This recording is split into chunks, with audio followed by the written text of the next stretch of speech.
Confidence भी लग रहा है सो আমাদের শক্তি মুস্তাফিজুর রহমান। মুম্বাইয়ের বিপক্ষে আমরাই জিতব, ম্যাচ শুরু হওয়ার আগে কঠিন হুমকি দিয়ে একই বললেন অধিনায়ক আকসার প্যাটেল। বিস্তারিত ভিডিওতে দেখুন। আগামীকাল দিল্লির বিপক্ষে মুম্বাই, কথাটা বলতে যতটা না সহজ, পয়েন্ট টেবিলের দিকে লক্ষ্য করলে সমীকরণ অনেক কঠিন। তাই তো এদিনের ম্যাচটি এক প্রকার বাঁচা মরার লড়াই। এই লড়াইয়ে কোন দল উত্তীর্ণ হবে টাইগার ভক্তরা চেয়ে আছে দিল্লির পক্ষে। দিল্লি ক্যাপিটালসের পক্ষে ম্যাচ হারলেই সুপার ফোরে যাওয়ার স্বপ্ন ওখানেই শেষ হয়ে যাবে। অন্যদিকে দিল্লি জিতে গেলেও মুম্বাই এখনও সুযোগ মিলবে। তাই তো 6 কোটি রুপির মুস্তাফিজকে রেখেছে যত্নে।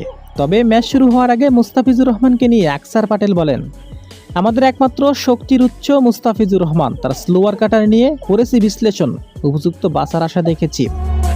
তাকে নিয়ে 20 ওভারের মধ্যে কঠিন পরিকল্পনা সাজিয়েছি।